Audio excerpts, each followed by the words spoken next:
Already एक general awareness की playlist हम स्टार्ट कर चुके थे, एमसीक्यू वाली। डेली के 20 क्वेश्चन हम वहां पर डिस्कस किया करते थे। इसी तरीके से आपका रीजनिंग का सेक्शन भी रहने वाला है। तो आज से हम क्या करेंगे, रीजनिंग के भी 20 क्वेश्चंस यानी कि अब एमसीक्यू आपके सामने आएंगे और वो मैं सॉल्व भी आपको करवाऊंगा। हालांकि यहाँ पर इस यूट्यूब चैनल की बात करेंगे, रीजनिंग की प्लेलिस्ट कंप्लीट है, आप वहां पर जाके वीडियोस देख सकते हो। तो वीडियोस अगर आपने देखी है, नहीं भी देखी, अगर आपने तैयारी वगैरह करी है, आप अपनी प्रिपरेशन चेक कर सकते हो। ये क्वेश्चंस जब मैं आपके सामने आते जाएंगे व्हाइट बोर्ड में, आप वीडियो को पॉज करके ट्राई कर सकते हो, बाद में मैच वगैरह भी कर सकते हो। तो जिनको भी रिवीजन करनी है उनके लिए बेस्ट रहने वाली है ये रीजनिंग की एमसीक्यू सीरीज बोलो, क्वेश्चन सीरीज बोलो, नाम जो आपको देना है देते रहो। तो जो वीडियोस हैं सारी वो रीजनिंग वाली जो प्लेलिस्ट है उसी में ऐड होती रहेंगी। तो स्टार्ट करते हैं। आज का फर्स्ट क्वेश्चन आपके सामने स्क्रीन में रहने वाला है।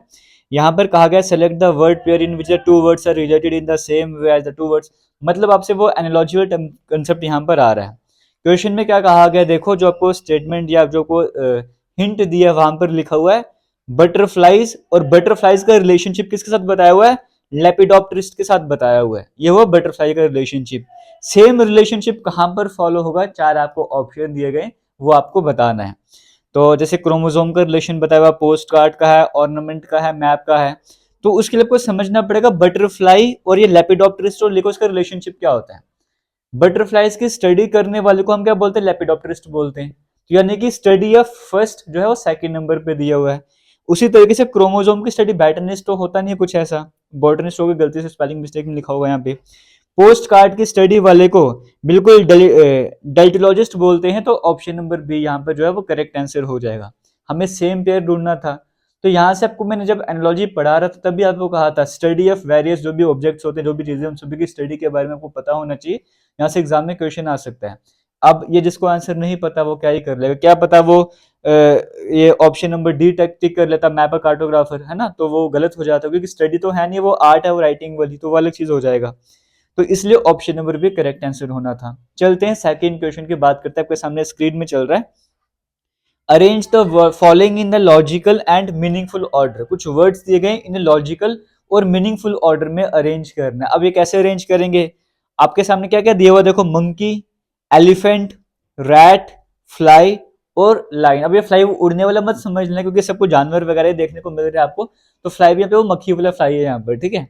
अब इसको कैसे आप अरेंज कर सकते हो, अब यहाँ पर देखो क्या सीक्वेंस चल रही है, monkey, elephant, rat, fly, line. या दो तरीके से आप इसको अरेंज कर सकते हो क्योंकि यहाँ पर तो ऐसा है नहीं क्योंकि सीक्वेंस चल रही है, कोई फूड चेन वगैरह बना रहे हो, कुछ बन नहीं रहा यहाँ पर। आप ऐसा कर सकते हो कि वेट के हिसाब से उनको अरेंज कर सकते हो, सबसे भारी उससे कम भारी, उससे कम भारी।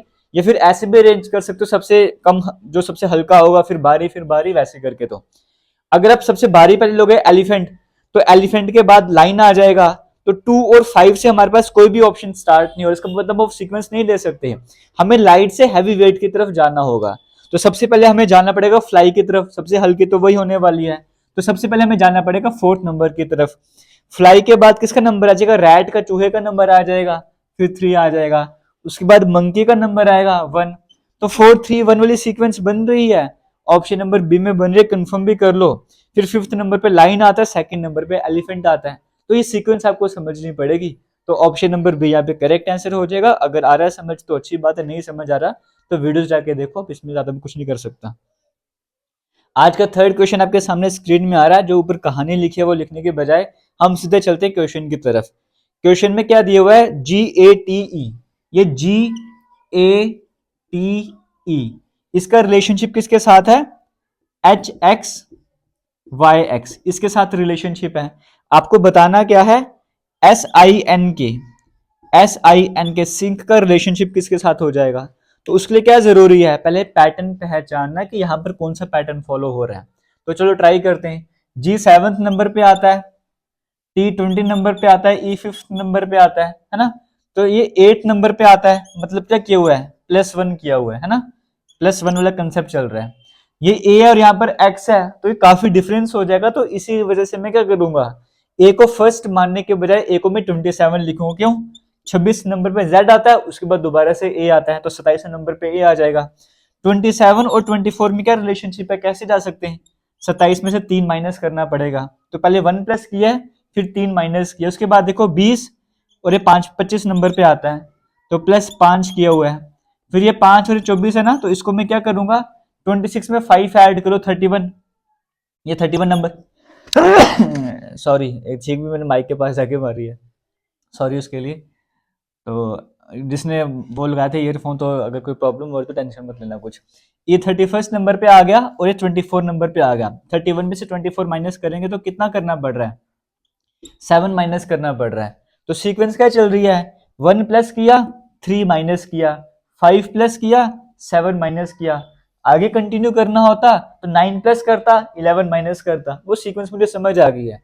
मुझे इसी हिंट को यूज करके इसका आंसर बताना है। तो देखो यहाँ पर क्या करेंगे, एस मुझे पता है 19 नंबर पे आता है, आई मुझे पता है 9th नंबर पे आता है, एन 14 नंबर पे, के 11 नंबर पे।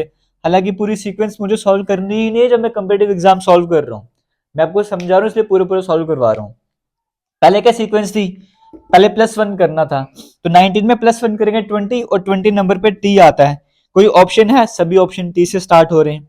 आगे चलते हैं, ऑप्शन नंबर देखो, उसके बाद क्या था, -3 कर रहे थे, तो 9 में से 3 माइनस करेंगे 6, और 6 नंबर पे क्या आता है, एफ आता है। तो कौन सा ऑप्शन है जो टी और एफ से स्टार्ट हो रहा है, एक ही तो ऑप्शन है, ऑप्शन नंबर डी वाला, वो करेक्ट आंसर हो जाएगा। वेरीफाई करना है, वेरीफाई भी कर लो। फिर 5 ऐड कर रहे थे, 14 में 5 ऐड करोगे 19, 19 नंबर पे एस आता है। तो टी एफ एस वाली सीक्वेंस चल रही है, इसका मतलब ऑप्शन नंबर डी यहाँ पर जो है वो करेक्ट आंसर हो जाएगा।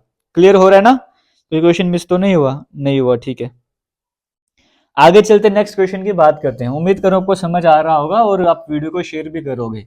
और बाकी ये है कि जिसने कोर्स ज्वाइन करना है तो वो VLW का कोर्स भी है, कमेंट सेक्शन में डिस्क्रिप्शन बॉक्स में लिंक मिल जाएगा, और VLW की टेस्ट सीरीज भी है।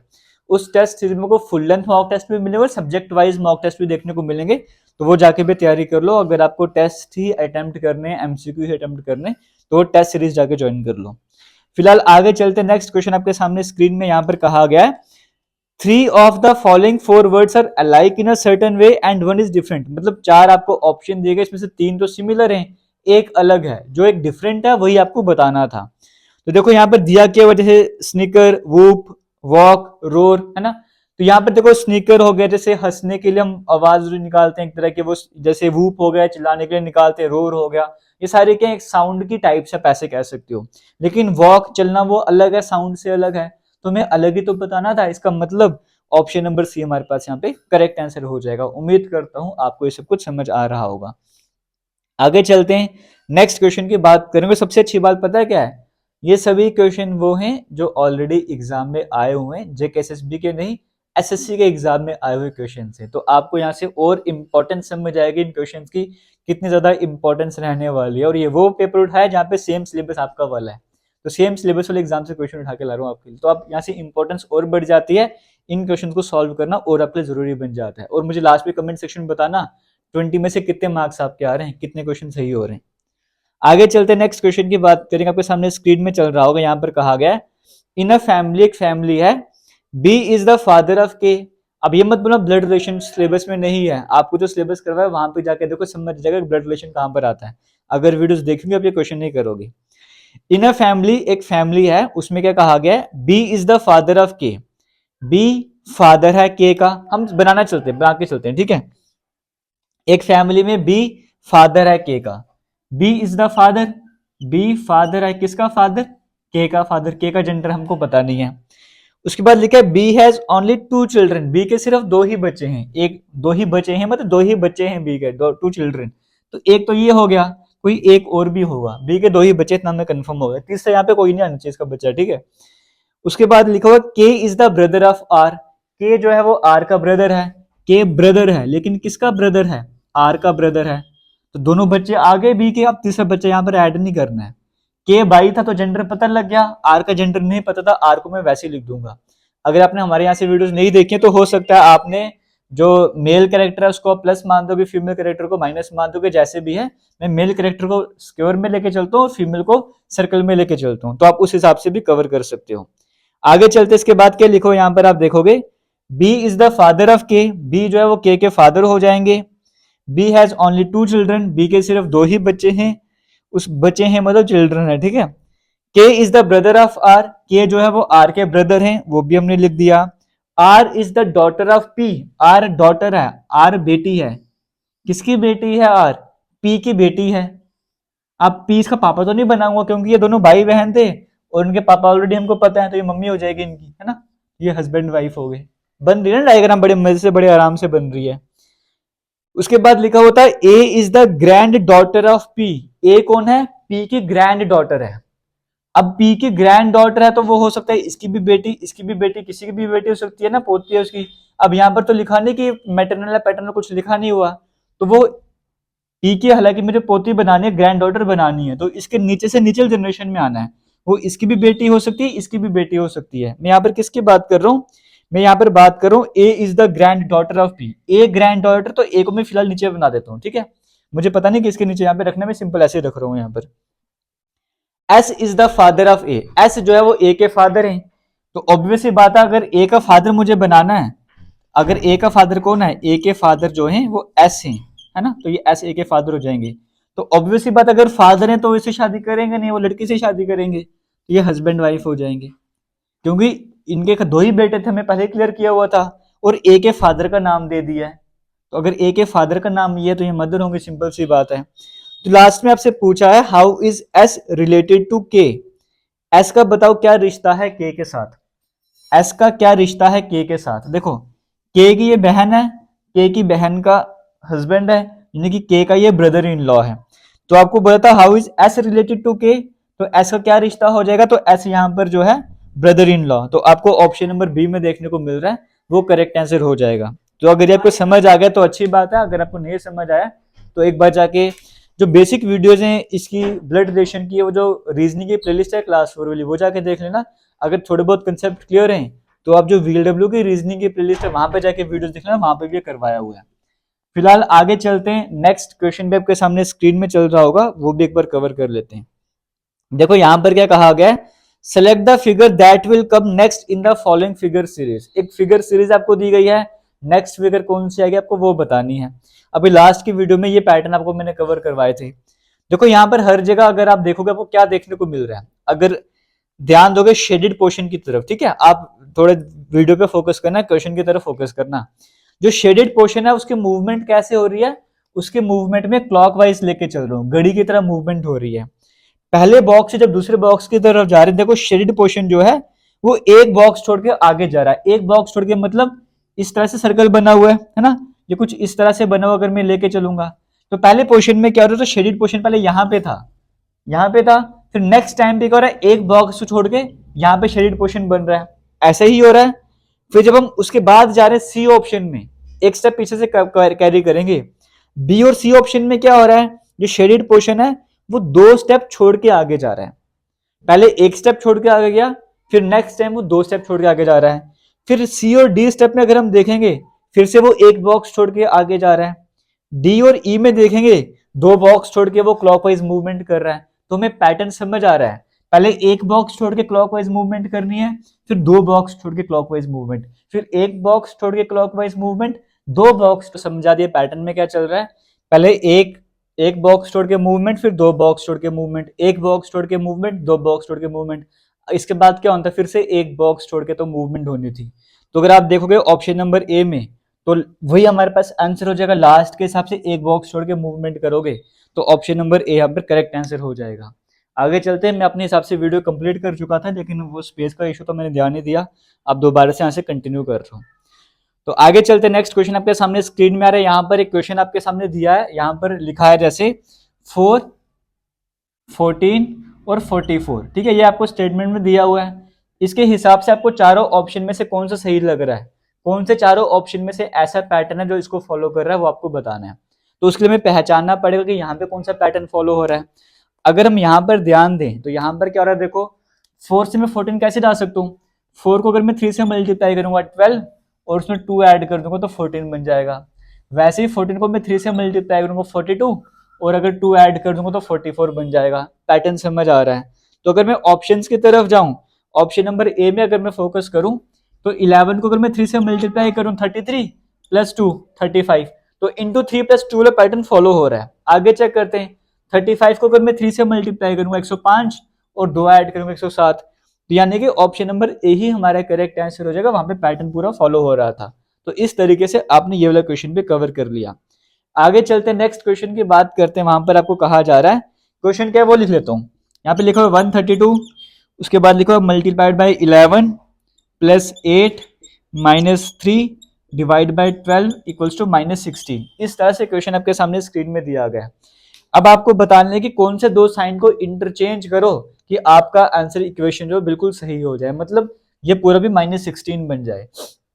ऑप्शन नंबर ए में कहा गया प्लस और माइनस को इंटरचेंज करें। देखो अगर मैं प्लस और माइनस को इंटरचेंज करूंगा, लेकिन 132 को तो 11 से मल्टीप्लाई कर रहा हूं ना, अगर आप रफ में कैलकुलेशन करके देखो, ये -3 हो जाएगा, प्लस ये माइनस का 8 हो जाएगा और प्लस का 3 हो जाएगा। ऐसे ही हो जाएगा तो ज्यादा फर्क पड़ना नहीं वाला, 5 के आसपास आंसर आएगा। तो जब इसको मल्टीप्लाई करोगे 32 को 11 से, तो 1320 के ज्यादा ही आंसर आने वाला है। फिर 1320 में आप कुछ भी ऐड माइनस कर लो, डिवाइड वगैरह कर लो, 60 आने के चांसेस वगैरह कम ही रह रहे हैं। लेकिन अगर मैं ऑप्शन नंबर बी की तरफ जाऊंगा, जब मल्टीप्लाई और डिवाइड को इंटरचेंज कर रहे हैं, जब मल्टीप्लाई और डिवाइड इंटरचेंज हो रहे हैं, तो मैं वहां पे बोल सकता हूँ हाँ, जब यहाँ पर डिवाइड आ जाएगा नंबर थोड़ा छोटा हो जाएगा। जब नंबर छोटा बन जाएगा तो मेरे चांसेस बन जाएंगे 16 आने के। ट्राई करके देख लेते हैं। ऑप्शन नंबर बी में मल्टीप्लाई और डिवाइड को इंटरचेंज करना है। तो 132 मल्टीप्लाई की जगह डिवाइड 11 लिख दिया, प्लस 8 माइनस 3 मल्टीप्लाइड बाई 12, है ना। ये हमारे पास -16 के बराबर आना चाहिए। करते हैं सॉल्व। 132 को डिवाइड करो 11 से, तो 11 को 12 से मल्टीप्लाई करो 132 आ जाता है, 12 आंसर आ जाएगा। बाकी सब कुछ वैसे ही रहने दो। अब बोर्ड मास में पहले डिवाइड आता है तो मैंने डिवाइड कर दिया, फिर मल्टीप्लाई आता है। 3 को 12 से मल्टीप्लाई करो 36, साइन वैसे का वैसे ही रहने दो। 12 और 8 20, 20 में से 36 माइनस करो, -16 ही आएगा, और यहाँ पर भी तो वही दिया गया था। इसका मतलब ये हमारे पास जो ऑप्शन नंबर बी है वो बिल्कुल सही हो जाएगा। तो कौन से साइन को इंटरचेंज करना था वो आपको क्लैरिटी मिल रही है यहाँ पर। तो आप किसी भी कंपटीटिव एग्जाम की तैयारी करते हो ना, रीजनिंग अगर ये वाले क्वेश्चन आप कर लोगे तो आप अच्छा स्कोर कर सकते हो। यहाँ सबको तैयारी भी समझ आएगी, प्रिपरेशन कितनी है आपकी। आगे चलते हैं, जैसे नेक्स्ट क्वेश्चन की बात कर लेते हैं, वो भी आपके सामने स्क्रीन में चल रहा होगा। यहाँ पर ये क्यूब डाइस बेस्ड क्वेश्चन है, ये भी आपको मैंने कवर करवाया हुआ, ठीक है, प्लेलिस्ट में जाकर वीडियोस देख लेना। यहाँ पर कहा गया find the number on the face opposite to the one having 3। 3 के अपोजिट कौन सा हो जाएगा। अगर आप फोकस करो ऑप्शन नंबर ए और ऑप्शन नंबर बी वाले डाइस की तरफ, यहाँ पे 4 5 4 5 दोनों जगह देखने को मिल रहा है, तो जो बच गया वो अपोजिट हो जाएंगे। 3 और 2 बच गया, ये अपोजिट हो जाएंगे। तो 3 का अपोजिट क्या हो जाएगा 2, वो आपको ऑप्शन नंबर सी में देखने को मिल रहा है। ऑप्शन नंबर सी यहाँ पे करेक्ट आंसर हो जाएगा। एक बार इसमें स्पेस वापस छूट तो नहीं गई कहीं। अब नेक्स्ट क्वेश्चन देखो, यहाँ पर कहा गया है select the option in which the given figure is embedded. Hidden figure वाला क्वेश्चन आ गया, जो आपके सामने फिगर दी गई क्वेश्चन में वो कहाँ पर हिडन है, वो कहाँ पर छिपी है, आपको वो बताना है। तो वीडियो को पॉज करो और ट्राई करो, मैं भी यहाँ पे आपको बताता हूँ तब तक। देखो यहाँ पर जो फिगर बनी है, अगर आपने ट्राई वगैरह कर लिया, अगर आपका आंसर आ गया तो अच्छी बात है, अगर नहीं आया तो देखो कैसे करना है।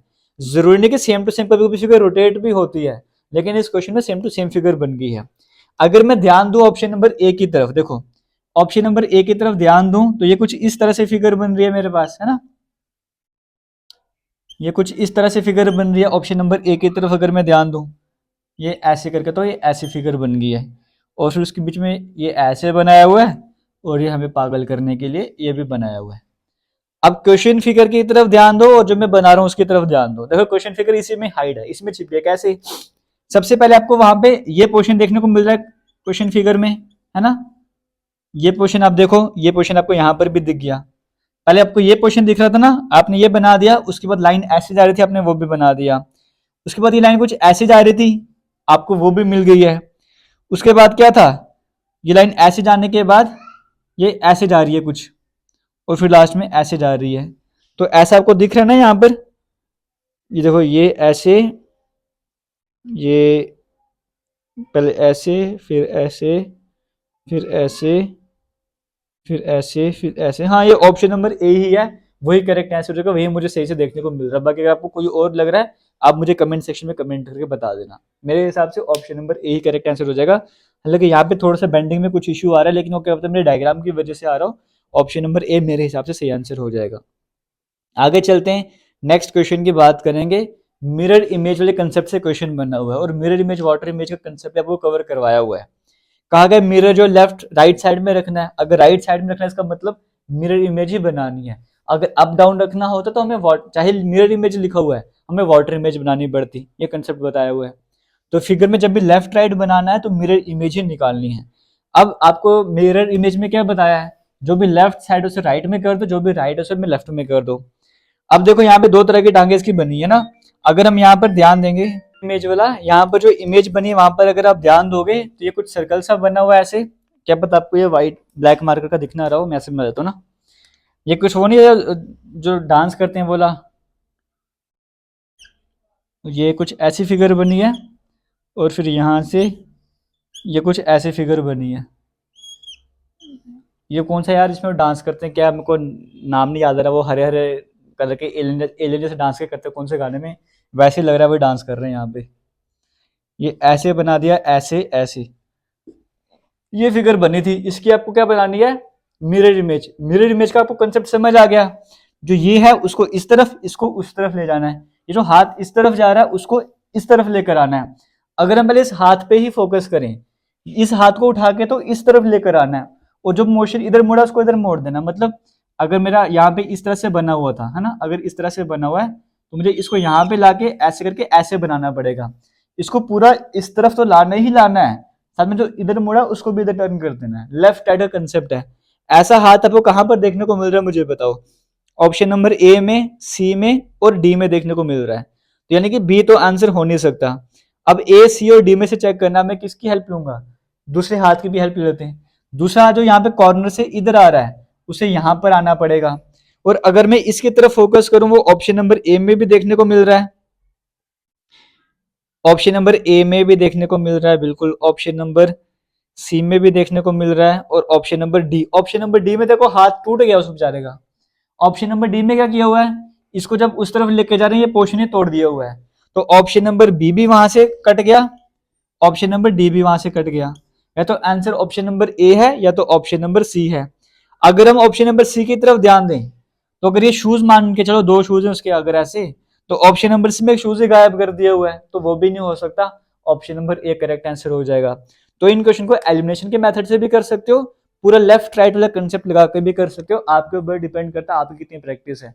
बाकी यहाँ पे मार्कर वगैरह पेन वगैरह यूज करने की जरूरत ही नहीं पड़ती, आप देख के इसका आंसर बता सकते हो।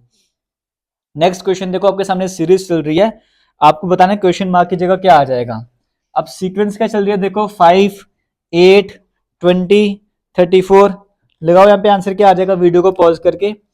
5, 8, 20, 34, 76, 142। नेक्स्ट नंबर क्या आ जाएगा। 5 को मैं मल्टीप्लाई करता हूँ अगर 1 से, 5 + 3 8, 8 को मल्टीप्लाई 2 से 16 + 4, 20 को मल्टीप्लाई करता हूँ 2 से 30, 40। यहाँ से ऐसी सीक्वेंस नहीं चल रही ना जैसे मैं कर रहा हूँ, वैसे काम बात नहीं बनेगी। तो अगर मैं ऐसा करूँ, 5 को 2 से मल्टीप्लाई करूँगा 10 और -2 करता हूँ, 8 को अगर 2 से मल्टीप्लाई करूँ 16 + 4 करता हूँ, 20 को 2 से मल्टीप्लाई करूँ 40। हाँ ये सीक्वेंस काम आ रही है। देखो 5 को 2 से मल्टीप्लाई किया 10 और 2 माइनस कर दो, 2 से मल्टीप्लाई किया 4 ऐड कर दो, 2 से तो हर जगह मल्टीप्लाई हो रहा है। 34 को 2 से मल्टीप्लाई करो कितना हो जाएगा 68 और +8 ऐड कर दो। फिर आगे क्या किया होगा, 2 से मल्टीप्लाई करके 10 माइनस किया होगा। ये सीक्वेंस चल रही है, 2 से हर जगह मल्टीप्लाई हो रहा है, 2 4 6 8 10। आगे क्या करना था, 142 था, 142 को 2 से मल्टीप्लाई करना होगा लेकिन +12 करना पड़ेगा। तो ये कहां पर 142 को 2 डबल करो, 140, 280, 284, 296, 296 आंसर आ रहा होगा। ये आपको ऑप्शन नंबर सी में देखने को मिल रहा है, वो करेक्ट आंसर हो जाएगा। सीक्वेंस क्या थी, हर जगह 2 से मल्टीप्लाई करना है और फिर 2 4 6 8 10 12 ऐसे भी करना है, एक बार प्लस माइनस। अगर सीक्वेंस समझ आ गई तो अच्छी बात है, नहीं समझ आया तो और भी अच्छी बात है, फिर आप दोबारा से जाके वीडियोस देखो। नेक्स्ट क्वेश्चन की बात करते हैं, वो भी आपके सामने स्क्रीन में चल रहा होगा। यहाँ पर क्या कहा गया, पेपर फोल्डिंग वाले कंसेप्ट से क्वेश्चन आया हुआ है, और ये कंसेप्ट भी आपको मैंने कवर करवाया हुआ है। और जैसे कि मैंने आपको बताया, ये सभी के सभी क्वेश्चन एग्जाम में आए हुए। 2019 से 20 वाले मैंने कोई पेपर उठाया एसएससी का, वहां पर सभी क्वेश्चन आए हुए हैं। तो कितनी इंपॉर्टेंस रखते हैं आपको समझ होनी चाहिए। देखो अगर मैं सीधा डी ऑप्शन की जो हमारे पास फिगर दी गई है उसमें जो तीसरा ऑप्शन है उसकी तरफ अगर मैं फोकस दूं, वहां पर कुछ इस तरह से बना हुआ है और हमें ये वाला पोर्शन दिया हुआ है पहले, है ना। इस पोर्शन में ये फिगर दी है और एक इस तरह से हमें कुछ दिया हुआ है। और हमें बताना है कि यहाँ पर क्या बन जाएगा, इस पोर्शन में क्या बनेगा, हमें वो बताना था। अगर मैं अब इस बात पर, इस चीज पर फोकस करूं अगर, तो आपको ध्यान देना होगा यहाँ पर क्या होगा, ये डबल है ना, आपको मैंने क्या कहा था कि जब मैं इसको फोल्ड कर ओपन करूंगा तो ये दो सर्कल यहाँ पर आ जाएंगे और ये सर्कल इसके साथ में आ जाएगा। या फिर आपको एक तरीका और बताया था, पहले अगर बॉक्स में 3 सर्कल हैं, दूसरे बॉक्स में डबल 6 हो जाएंगे। अगर यहाँ पे 4 होता तो यहाँ पे 8 बन जाते। तो इसका मतलब जब मैंने पहला हाफ खोला तो कितने सर्कल मेरे पास आ गए, मेरे पास 4 और ये 2 6 आ गए। जब मैं दूसरा हाफ खोलूंगा, अगर यहाँ पर 6 तो यहाँ पर भी मुझे 6 बनाने पड़ेंगे, exact same to same copy बनानी पड़ेगी। तो इधर वाले बॉक्स में 6, ऊपर वाले बॉक्स में 6, इस तरह का पैटर्न आपको ऑप्शन नंबर ए में ही देखने को मिल रहा है, वो करेक्ट आंसर हो जाएगा। ऑप्शन नंबर बी में अलग सी फिगर बन रही है, सी में तो बीच में कुछ इस तरह से बन रहा है, वो तो बनने नहीं रहा, यहाँ पे ऐसे ऐसे सर्कल आ रहे हैं, तो ऑप्शन नंबर डी में भी नहीं हो सकता। तो वहीं से क्लैरिटी आपको मिल गई कि ऑप्शन नंबर ए यहाँ पर करेक्ट आंसर हो जाएगा। आगे चलते नेक्स्ट क्वेश्चन की बात करेंगे। लेटर सीरीज से क्वेश्चन आया हुआ है, हर तरह का टॉपिक आपको कवर करवाया हुआ है। देखो लेटर सीरीज का जो क्वेश्चन आपको स्क्रीन में देखने को मिल रहा है, वहां पर क्या लिखा हुआ है, ए डी फिर सी, फिर ब्लैंक है डी ए बी, उसके बाद डबल ब्लैंक है, डबल ब्लैंक है, ठीक है, 1 और 2, फिर डी आपको देखने को मिल रहा है, उसके बाद ब्लैंक है, फिर बी आपको देखने को मिल रहा है ना, ये डी है, ये मत समझ लेना, फिर ब्लैंक है, फिर C, D A B dash C dash. इस तरह से क्वेश्चन आपके सामने स्क्रीन में चल रहा है। अब आपको बताना है यहाँ पे पैटर्न क्या फॉलो होगा, क्या बताया था तरीका, एक तो सिंपल तरीके से कर लो, दूसरा डिवाइड करो, 3 4 5 6 7 8 9 10 11 12 13 14 15 16 17 18 19 20 20 है, या मैं 4 के ग्रुप में बांट सकता हूँ, 5 5 के ग्रुप में बांट सकता हूँ, 3 2 5 अगर मैं 5 के ग्रुप में बांटू, 1 2 3 4 5, 1 2 3 4 5, 1 2 3 4 5, 5 5 के ग्रुप में मैंने इसको ब्रेक करना स्टार्ट कर दिया। अब यहाँ पर देखो पैटर्न समझो क्या है, ये ए डी है, ए बी है यहाँ पे, ठीक है, ए बी सी, मैंने गलत लिखा हुआ था ना। अब अगर मैं ध्यान दूं, मुझे यहाँ पर भी स्टार्टिंग में ए बी देखने को मिल रहा है, यहाँ पर भी ए बी, यहाँ पर भी ए बी, तो यहाँ पर भी तो ए बी आएगा, ये मैं कैसे गलत कर सकता हूँ, है ना। और हर जगह लास्ट में डी, यहाँ पर भी डी, यहाँ पर भी डी, तो यहाँ पर भी डी आएगा। लास्ट में सी डी आ रहा है, सी डी आ रहा है, यहाँ पर भी सी डी आना चाहिए और यहाँ पर भी सी डी आना चाहिए, तो पूरी सीक्वेंस तो बन गई, A B C C D, A B C C D, A B C C D, A B C C D. अब आपने ब्लैंक में क्या क्या फिल करा है उस बात पे फोकस करो। पहली ब्लैंक में सी, दोबारा सी, दोबारा सी, फिर ए, फिर सी। देखो ये सी सी 3 बार सी, ए सी कहां पर आपको देखने को मिल रहा है, ये ऑप्शन नंबर डी में देखने को मिल रहा है, तो option number D correct answer हो जाएगा। इसी के साथ आपके मैक्सिमम क्वेश्चन यहाँ पर कवर हो रहे, अगर ठीक हो रहे तो अच्छी बात है। नेक्स्ट क्वेश्चन की तरफ चलते हैं। Select the Venn diagram that best represent the relationship among the following classes. कौन सी वेन डायग्राम ऐसी है जो रिलेशनशिप बता रही है इन सभी के बीच में। देखो क्या क्या लिखा हुआ है, लेजीनेस, एंग्जाइटी और पावर, ये तीनों ही अपने आप में अलग हैं। जो बंदा सुस्त है उसको गुस्सा कैसे आएगा, उसमें पावर कैसे होगी, ये जिसमें पावर है वो सुस्त कैसे हो सकता है, लेजीनेस कैसे उसमें आ सकती है ना। तो ये तीनों ही अलग है, इसका मतलब इनकी जो वेन डायग्राम है वो अलग अलग बनेगी, वो ऑप्शन नंबर सी में देखने को मिल रहा है, तो option number C correct answer हो जाएगा। नेक्स्ट क्वेश्चन में कहा गया in the following question from the, अब जो क्वेश्चन आ रहे हैं वो हालांकि एग्जाम में नहीं आए हुए हैं लेकिन आपके सिलेबस में, इसलिए मैं आपके सामने ऐड करें। कहा गया एक वर्ड सबको दिए गए कैरेक्टर और 4 ऑप्शन दिए गए। क्वेश्चन फिगर में जो कैरेक्टर लिखा हुआ है, कैरेक्टर वर्ड को यूज करते हुए कौन सा ऑप्शन आप नहीं बना सकते। देखो TRAC ट्रेसर आप बना सकते हो, बिल्कुल बना सकते हो, क्योंकि जो ट्रेसर में जितने भी वर्ड्स हैं वो सारे कैरेक्टर में हैं। क्या आप चार्टर बना सकते हो, चार्टर भी आप बना सकते हो, क्यों, चार्टर में जो वर्ड दिए गए वो सारे के सारे ऊपर क्वेश्चन में दिए हुए कैरेक्टर में। क्या आप HEARTY बना सकते हो, बिल्कुल नहीं, क्योंकि HEARTY में वाई यूज हो रहा है और जो हमें क्वेश्चन में कैरेक्टर दिया वहां पे वाई कहीं पर भी नहीं है। इसका मतलब ऑप्शन नंबर सी हम नहीं बना सकते, वही हमको बताना था, option number C correct answer हो जाएगा। आगे चलते हैं, एक और क्वेश्चन आपके सामने स्क्रीन में आ रहा है, ये क्वेश्चन आपको एग्जाम में आते हैं ऐसे वाले। यहां पर देखो क्या कहा हुआ है, point M is 5 metre to the west of D. Point M जो 5 मीटर, आपको नॉर्थ साउथ ईस्ट वेस्ट तो पता ही है ना, north south east west. Point D कहा, पॉइंट एम जो है, पॉइंट एम जो है वो 5 मीटर वेस्ट है डी के। अगर मैं डी यहां पे बनाऊंगा तो डी का वेस्ट इधर ही बनेगा, है ना। तो पॉइंट एम कहां पर है, 5 मीटर यहां पे था। पॉइंट एम हो गया ना वेस्ट साइड, वेस्ट मतलब इस साइड बनाना है, तो डी का वेस्ट साइड में बना दिया पॉइंट एम। उसके बाद कहा है point F is 3 metre to the south of point D, D के साउथ में जाना 3 मीटर, और कौन सा पॉइंट आ जाएगा मेरे पास, पॉइंट एफ आ जाएगा, मैंने वो पॉइंट एफ भी बना दिया। फिर लिखा है and point J is 4 metre to the east of point F, J कहां पर है, 4 मीटर ईस्ट में है एफ के, एफ के 4 मीटर ईस्ट मतलब उस तरफ जाना है, 4 मीटर ईस्ट यहां पर आ गया। यहाँ पे कौन सा पॉइंट आता है, यहाँ पर जे पॉइंट आता है, ठीक है। फिर उसके बाद कहा गया how far and in which direction is point J, बताइए पॉइंट जे कहां पर है with respect to D, D के हिसाब से, मतलब ये डिस्टेंस मुझे कैलकुलेट करना है। तो ये डिस्टेंस कैसे कैलकुलेट करते हो, जो परपेंडिकुलर बेस वगैरह दिया हो, तो पहले इसका स्क्वायर प्लस इसका स्क्वायर और अंडर रूट में डाल दो, ये पाइथागोरस थ्योरम लगाते हैं, 9 + 16 कितना हो जाएगा 25, तो हमारे पास आंसर 5 आ जाएगा।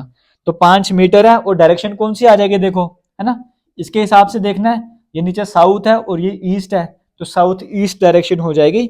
तो वैसे भी अगर आप देखते हैं एक ही ऑप्शन में साउथ ईस्ट देखने को मिल रहा है ऑप्शन नंबर ए में, तो वो करेक्ट आंसर हो जाना था।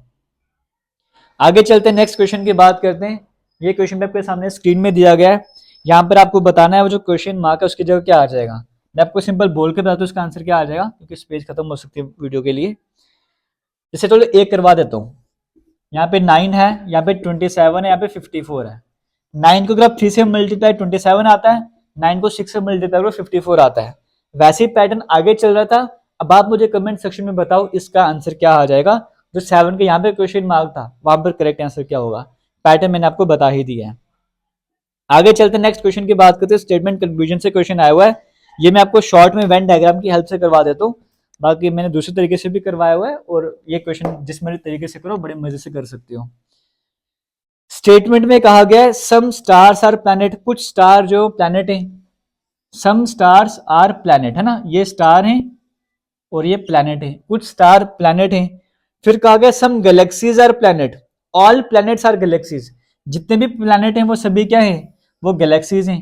तो बड़ा वाला सर्कल मैंने गैलेक्सीज का बना दिया। अब कंक्लूजन में कहा गया सम स्टार्स आर गैलेक्सीज, कुछ स्टार जो है वो गैलेक्सी हैं, बिल्कुल हैं, पहली कंक्लूजन सही है। दूसरे में कहा गया सम गैलेक्सीज आर प्लैनेट, कुछ गैलेक्सीज प्लैनेट होंगी, हाँ हो सकती हैं, तो सेकंड कंक्लूजन भी सही है। इसका मतलब both conclusion 1 and 2 follow, option number D में देखने को मिल रहा है, वो करेक्ट आंसर हो जाएगा। इसी के साथ आज का लास्ट क्वेश्चन ट्रेंड्स वाली कैटेगरी से आया है। इतनी बड़ी कहानी लिखी, आपको उस पर फोकस नहीं करना है। लास्ट में देखो क्या लिखा हुआ है, NOW नाउ, इसके लिए आपको देखना है कि इसके लिए कौन सी कोडिंग हो जाएगी, आपको वो पहचाननी है। अगर मैं ऑप्शन नंबर ए की तरफ ध्यान दूं, पहले 5 लिखा हुआ है, देखो फिफ्थ रो कहां है, फिफ्थ कॉलम में क्या आ रहा है, वो तो O आ रहा है, तो हमें स्टार्टिंग में N चाहिए, तो ऑप्शन नंबर ए तो यहीं पे खराब हो गया, गलत हो गया। ऑप्शन नंबर बी की तरफ फोकस दूं, 8 और 6 पे फोकस करो, 8th रो 6th कॉलम पे फोकस करो, वो कहां पे मिल रहे हैं, 8th रो 6th की तरफ पे फोकस करो, वो N पे मिल रहे हैं। पहला वर्ड तो हमारे पास ठीक हो गया। फिर आगे O के लिए मुझे 5 8 बोला हुआ है, फिफ्थ रो और 8th कॉलम पे आऊंगा तो वहां पे R देखने को मिल रहा है, इसका मतलब ऑप्शन नंबर बी भी गलत हो गया। ऑप्शन नंबर सी की तरफ